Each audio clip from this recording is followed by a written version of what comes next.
할렐루야. 좁은 길을 걸어가는 순례자 여러분, 한 주간 주 안에서 평안하셨습니까? 오늘도 주일 예배로 오신 여러분 환영하고 축복합니다. 우리 오늘 이 시간 하나님께 찬양 올려드리시며 살아계신 하나님 앞에 예배 드리도록 하겠습니다.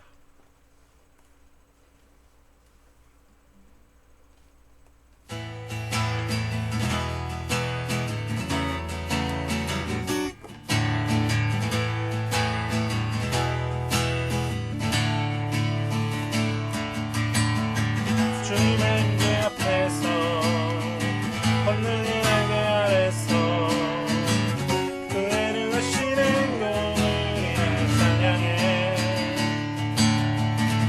주님의 임재 앞에서 걷는 이 날개 아래서 그의 능하신 행동을 찬양해. 주의 나라 주의 권세 찬양 모든 원수 굴복하네. 주의 임재 앞에 주의 나라 주의 권세 찬양 주의 임하네. 모든 원수 굴복하네. 내가 춤을 출때 나처럼 춤을 추면서 전심으로 주를 즐거워하라. 모든 맘을 들어 찬양하라. 영원히 나처럼 춤을 추면서 전심으로 주를 즐거워하라. 모든 맘을 들어 찬양하라. 영원히 주님의 임재 앞에서 걷는 이 날개 아래서 그의 능하신 행동을 찬양해. 주님의 임재 앞에서 걷는 이 날개 아래서 그의 능하신 행동을 찬양해. 주의 나라 주의 권세 찬양 주의 임하네. 모든 원수 굴복하네. 주의 임재 앞에 주의 나라 주의 권세 찬양 주의 임하네. 모든 원수 굴복하네. 내가 춤을 출때 나처럼 춤을 추면서 전심으로 주를 즐거워하라. 모든 맘을 내가 찬양하라. 영원히 나처럼 춤을 추면서 전심으로 주를 즐거워하라. 모든 맘을 내가 찬양하라. 영원히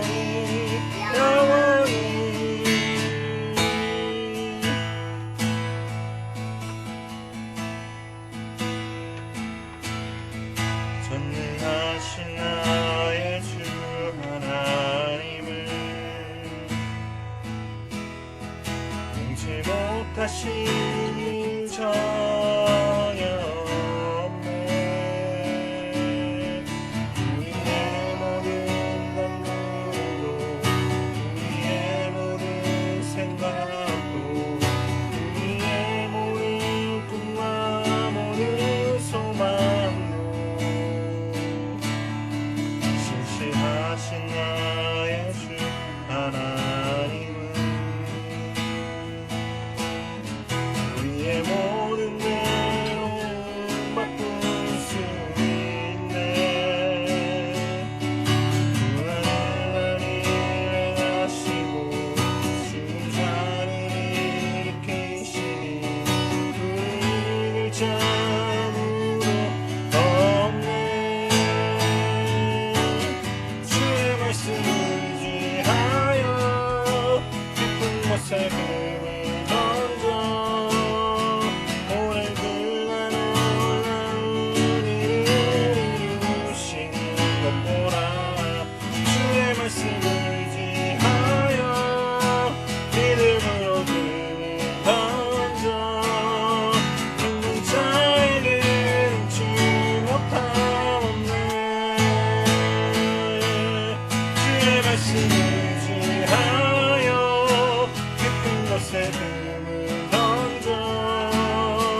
아버지 감사합니다. 오늘도 우리에게 예배하는 시간을 허락하시고 주님 앞에 모여 주님의 말씀 듣는 시간을 허락하여 주심을 감사드립니다.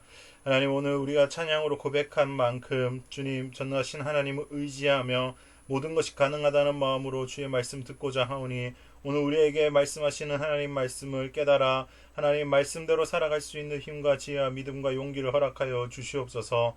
주님, 또 한 주간 우리의 살아온 삶을 돌아보며 혹시 하나님의 뜻대로 살지 못한 부분들이 있다면 이 시간 영원한 속죄의 반석이신 예수 그리스도의 앞에 우리의 암담한 현실과 은밀한 죄악을 있는 그대로 올려드리오니, 우리의 죄악을 사하여 주시고 우리의 허물을 제하여 주시는 예수 그리스도의 보혈을 의지합니다. 하나님, 이 시간 우리에게 다시 한번 회개의 삶을 누리는 은혜를 허락하여 주시고 새 사람의 삶으로 살아갈 수 있도록 인도하여 주시옵소서. 감사 찬양드리며 예수님의 이름으로 기도드리옵나이다. 아멘.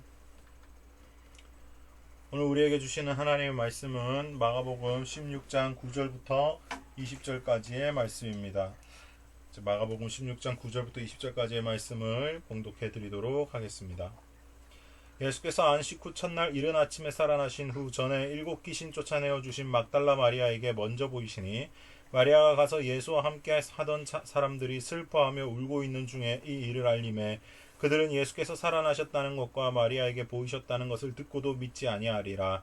그 후에 그들 중 2 사람이 걸어서 시골로 걸어갈 때에 예수께서 다른 모양으로 그들에게 나타나시니 2 사람이 가서 남은 제자들에게 알리었으되 역시 믿지 아니하니라. 그 후에 11 제자가 음식 먹을 때에 예수께서 그들에게 나타나사 그들의 믿음 없는 것과 마음이 완악한 것을 꾸짖으시니, 이는 자기가 살아난 것을 본 자들의 말을 믿지 아니함일러라. 또 이르시되 너희는 온 천하를 다니며 만민에게 복음을 전파하라. 믿고 세례를 받는 사람은 구원을 얻을 것이요 믿지 않는 사람은 정죄를 받으리라. 믿는 자들에게는 이런 표적이 따르리니 곧 그들이 내 이름으로 귀신을 쫓아내며 새 방언을 말하며 뱀을 집어 올리며 무슨 독을 마실지라도 해를 받지 아니하며 병든 사람에게 손을 얹은즉 나으리라 하시더라. 예수께서 말씀을 마치신 후에 하늘로 올려지사 하나님 우편에 앉으시니라. 제자들이 나가 두루 전파할새 주께서 함께 역사하사 그 따르는 표적으로 말씀을 확실히 증언하시니라. 아멘. 오늘 우리에게 주시는 하나님 말씀을 통해서 표적이 따르지 않는 그리스도인이라는 제목으로 하나님의 말씀을 전하도록 하겠습니다. 오늘 본문은 부활하신 예수님께서 막달라 마리아를 만나 주신 것으로부터 승천하기까지의 일들을 굉장히 간략하게 요약해서 담아내고 있는 본문입니다. 긴 이야기를 짧고 굵게 설명하고 있는 본문인데요. 이 본문을 통해서 오늘날을 살아가는 그리스도인들에게 많은 통찰과 울림을 준다고 할 수 있겠습니다. 이제 오늘 우리는 본문 말씀을 통해서 그리스도인에게 표적이 따르지 않는 이유에 대해서 묵상해 보고자 합니다. 말씀이 깨달아지는 하나님의 은혜가 저와 여러분에게 임하시길 예수님의 이름으로 축복합니다. 우리 이제 말씀을 생각해 보도록 하겠습니다. 여러분, 오늘 본문에 증거하기를 예수님의 부활을 처음으로 목도한 사람의 이름이 누구라고 하고 있죠? 그렇습니다. 막달라 마리아라고 밝히고 있습니다.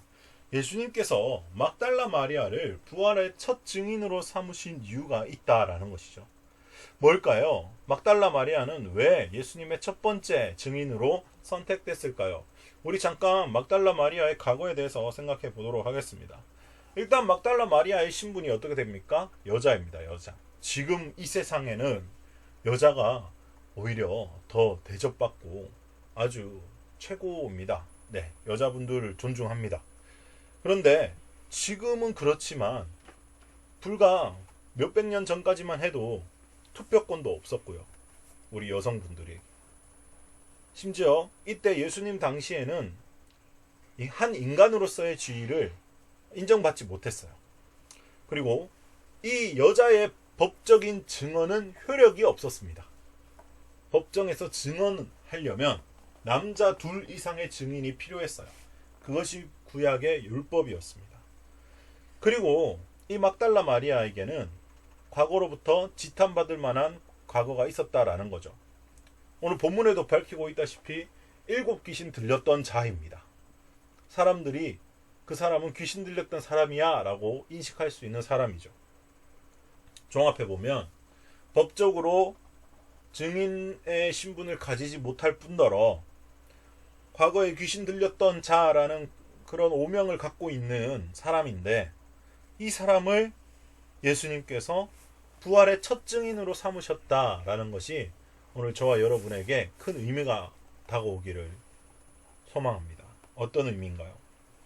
기준은 바로 믿음이다 라는 거예요. 여러분 생각해 보십시오. 막달라 마리아는 최후의 만찬에 초대받지 못했습니다. 예수님께서 마지막으로 데리고 갔던 제자들은 남자들이었어요. 그리고 3년 내내 동고동락했던 베드로, 야고보, 요한, 이 3명의 제자들은 더 특별하게 예수님이 대우해 주셨습니다. 그러나 그 특별한 제자들도 십자가상에서 예수님을 버리고 도망갈 수밖에 없었죠. 그러나 이 막달라 마리아는 어땠습니까? 그 자리까지 지켰고요. 심지어 예수님 돌아가시고 예수님 3일 만에 부활하실 거를 알고 가진 않았지만 어쨌든 예수님에게 갔어요. 왜요? 예수님께 시신의 향품이라도 발라드리고 싶어서. 예수님을 사랑하는 마음, 예수님을 따르는 마음이 그만큼 컸다라는 것이죠. 이 막달라 마리아에게는 제자들이 갖고 있지 않은 단 하나 있었습니다. 무엇입니까? 믿음이에요. 믿음. 막달라 마리아에게 부활을 보여주시면 막달라 마리아는 나를 믿을 거다라는 예수님의 믿음이 있었다고요. 다른 제자들은 믿지를 않았어요. 11절과 13절에 믿지 않았어요. 오늘 마가복음이 굉장히 간략하게 소개하고 있죠. 이 막달라 마리아가 정신을 차린 다음에 제자들에게 내려가서 예수님 부활했다고 11절에 전했어요. 그러나 믿지 않습니다. 그들이 믿지 않았더라 라고 기록되어 있고요. 그다음 13절, 12절, 13절에 보면은 다른 두 제자가 시골로 가다가 모습이 변한 예수님을 만났고 그들이 다시 돌아와서 예수님이 부활하셨다라고 제자들, 11제자들에게 말했지만 믿지 않았다라고 기록하고 있어요. 그 시골로 갔던 두 제자의 이름을 누가복음에는 한 사람의 이름을 밝히고 있습니다. 바로 글로바라고 하죠. 이 글로바와 이름을 밝히지 않는 이 한 제자는 예수님과 함께 시골로 내려가면서 예수님을 만난 이야기가 상세하게 기록되어 있습니다. 슬픈 낯빛을 띠면서 내려가니까 예수님이 물어보죠. 그대들은 어찌해서 슬픈 모양으로 내려갑니까? 그러니까 그들이 뭐라 그래요? 글로바와 그 일행이 뭐라고 대답해요? 당신은 예루살렘 사람으로서 지금 이 예루살렘에 일어난 일을 알지 못합니까? 라고 오히려 대묻습니다. 오늘 본문 말씀에는 예수님이 다른 모양으로 나타났다라고 하는데 누가복음에 의하면 다른 모양이긴 하지만 여전히 히브리인의 모습으로 나타났다라는 걸 알 수 있죠. 누가 봐도 예루살렘 사람으로 나타났다라는 거예요. 예수님께서. 그 말은 그렇게 다른 모습이 아니다. 평범한 모습이었다라고 우리가 알 수 있습니다. 단지 그 사람들이 알 수 없었을 뿐이죠. 믿지 않았기 때문에. 그러나 그들과 함께 시골로 내려가면 내려갈수록 말씀을 설명하면 설명할수록 예수님이다라는 걸 깨달은 뒤에 어떻게 됐습니까? 예수님이 보이지 않게 된 거죠. 그 두 번의 증언을 믿지 않았다라는 것이 이 제자들에게는 약점으로 작용했습니다. 그래서 14절에 예수님께서 11제자가 모여있을 때 나타나셔서 식사할 때 나타나셔서 그들이 예수님을 본 사람들의 증언을 믿지 않은 거에 대해서 꾸짖었다라고 돼 있어요. 다른 복음서에 보면 많은 일들이 일어나죠. 베드로와 다른 7제자가 고기 잡으러 가는 이야기, 또 그 제자들이 모여 있는데 도마만 없었을 때 예수님이 나타났고 도마가 내가 그 손에 못자국과 창자국에 손가락을 넣어보기 전까지는 믿지 않겠다. 그런 이야기들 다른 복음서에 많이 등장하지만 한 문장으로 함축하면 뭐예요? 그 문장들이, 그 많은 에피소드들이 제자들이 믿지 않은 거에 대한 예수님의 책망으로 끝난다라는 것을 마가복음은 설명하고 있다라는 거예요.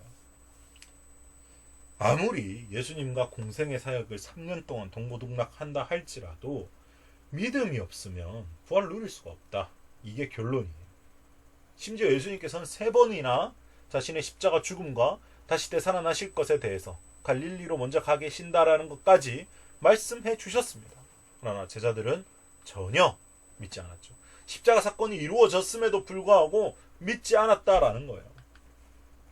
오늘날 저와 여러분 그리스도인들은 어떻습니까? 우리는 믿음을 가지고 있을까요? 오늘 설교 제목이 표적이 따르지 않는 그리스도인입니다. 여러분은 표적이 따르는 삶을 살고 계십니까? 대답하기 어려우시죠? 표적이 나타나는 게 드문 일이 돼버렸어요. 교회에서도. 많은 위험이 있었거든요. 표적만 구하다가 망하는 교회도 있었고요. 표적만 구하다가 사이비로 빠지는 경우도 있고요. 표적만 구하다가 이단이 되는 경우도 있어요. 신비주의에 빠질 수도 있고요.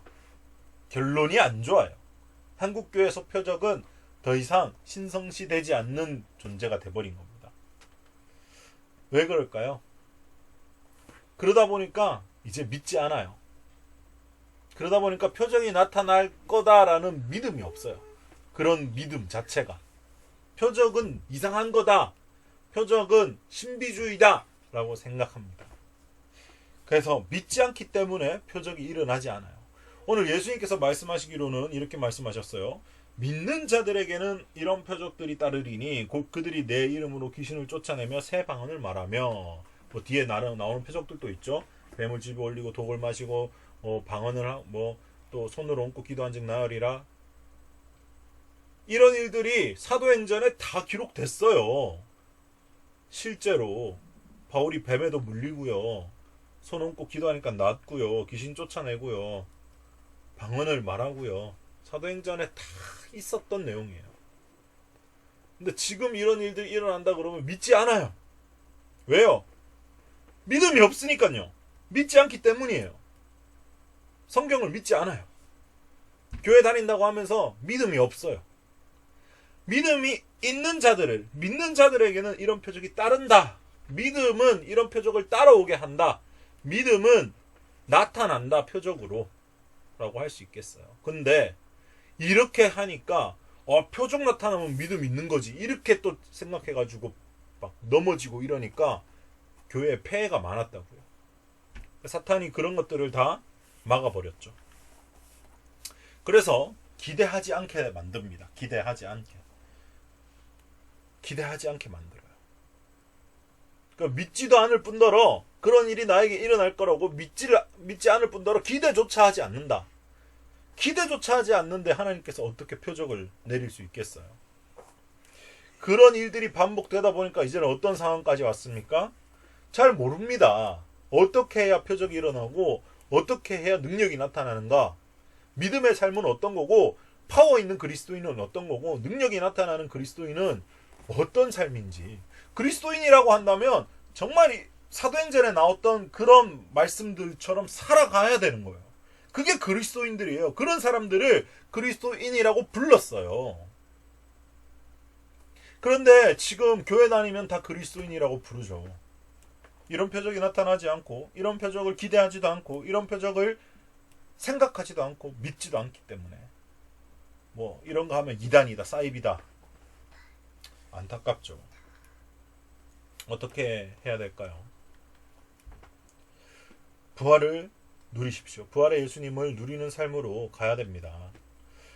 자, 능력이 나타나지 않는 그리스도인은 마귀의 밥입니다. 여러분, 능력이 나타나지 않는 그리스도인은 마귀의 밥이다. 이게 정말 무서운 말이에요.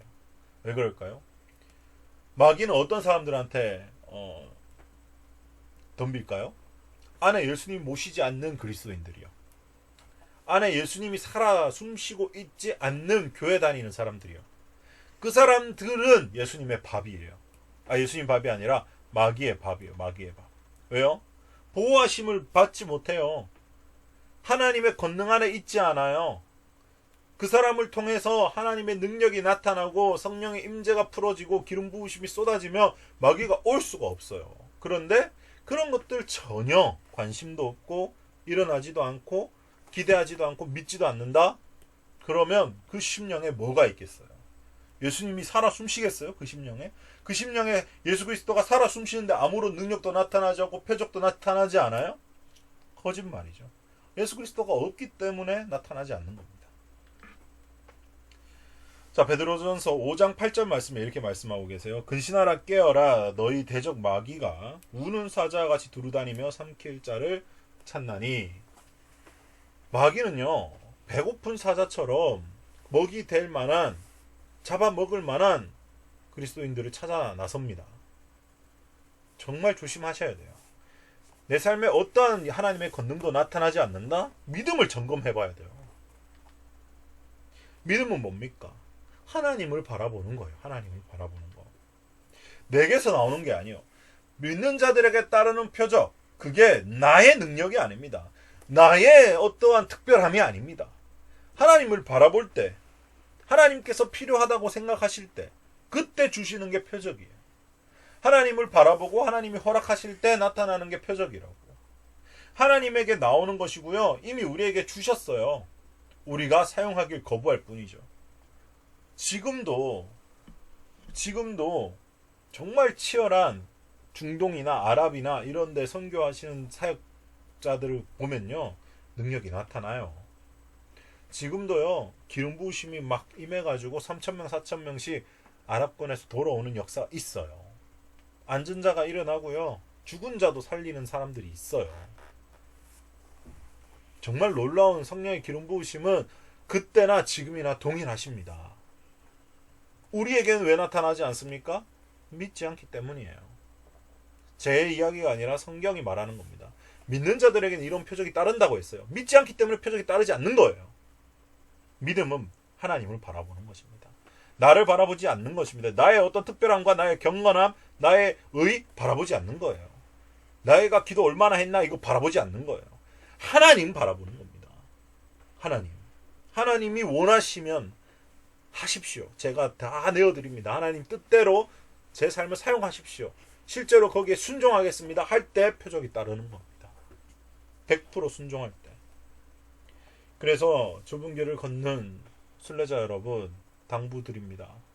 실제적이고 살아있는 믿음을 소유하시기 바랍니다.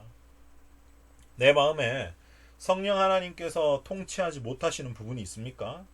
예를 들면 죄를 반복해서 짓는 죄의 영역, 그리고 쓴뿌리들, 낮은 자존감들, 방어 기제들, 그거 다 성령 하나님께서 통치하지 않는 영역들이에요. 그거 다 내가 주인된 영역입니다. 그거 다 옛사람의 영역이에요. 새사람은 다 버리는 겁니다. 다 주님께 드리는 거예요. 다 예수님께서 십자가에서 처리했다라는 것을 믿는 사람들이에요. 그걸 거듭난 그리스도인이라고 부른다고요. 이 시간 오늘 하나님 내 마음을 잘 보고 하나님께서 다스리지 않는 부분, 내가 하나님께 내어드리지 않은 부분, 하나님께 지금 내어드리시기 소망합니다. 주님께서 기다리고 계시고요. 주님께서 고쳐주실 것입니다. 주님이 원하십니다.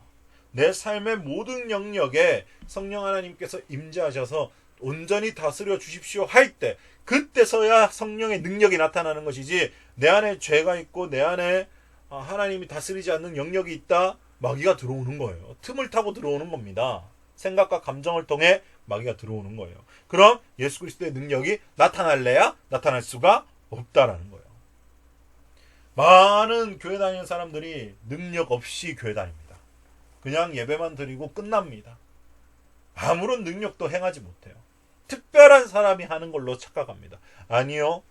하나님께서는 모든 주님을 믿는 자들에게 표적을 주시기로 작정하신 분이에요. 오늘 말씀이 깨달아지고 예수 그리스도의 능력이 나타나는 살아있는 그리스도인이 되는 우리 좁은 길 걸어가는 순례자들 되시길 예수님의 이름으로 축복합니다. 우리 오늘 말씀을 생각하시면서 하나님의 그늘 아래 찬양 올려드리시며 준비하신 예물 하나님께 올려드리도록 하겠습니다.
감사합니다. 오늘 마가복음 마지막 말씀을 통하여서 표적이 나타나지 않는 그리스도인들에 대한 예수님의 그 뜨거운 말씀을 알게 하시니 감사합니다. 주님께서 이미 우리에게 주셨고 누리길 원하시며 우리가 원할 때, 하나님께서 원하실 때 표적을 누릴 수 있음을 믿음으로 고백합니다. 하나님, 표적이 우상이 되지 않게 하시고 이 땅에 살아가면서 능력 있는 그리스도인으로 살게 하시며 마귀의 밥으로 사는 것이 아니라 정말 파워 있고 권능 넘치는 하나님의 모습을 우리 예수 그리스도의 거울로 살아가는 작은 예수로 좁은 길 걸어가는 순례자들 되게 인도하여 주시옵소서. 또 이 재단에 드리는 손길들 주님께서 아시오니 30배, 60배, 100배로 삶의 열매들이 풍성히 맺히게 하시고 하나님의 나라가 건설되는 곳에 쓰이게 하시며 하나님께서 원하시고 기뻐하시는 예물이 되게 하여 주시옵소서. 각 사람들의 마음의 소원을 아시고 그것들을 이루어 가시는 예수님의 이름으로 감사하며 축복하며 기도들을 드리면서 이제는 살아계신 우리 주 예수 그리스도의 무한하신 은혜와 하나님 아버지의 극진하신 사랑과 성령 하나님의 기름 부으심이 이제 나의 믿음을 점검하며 하나님 아버지를 바라보기로 다짐한 모든 좁은 길을 걸어가는 순례자들 머리 위에 지금도 영원히 함께 하시기를 간절히 축원하옵나이다. 아멘.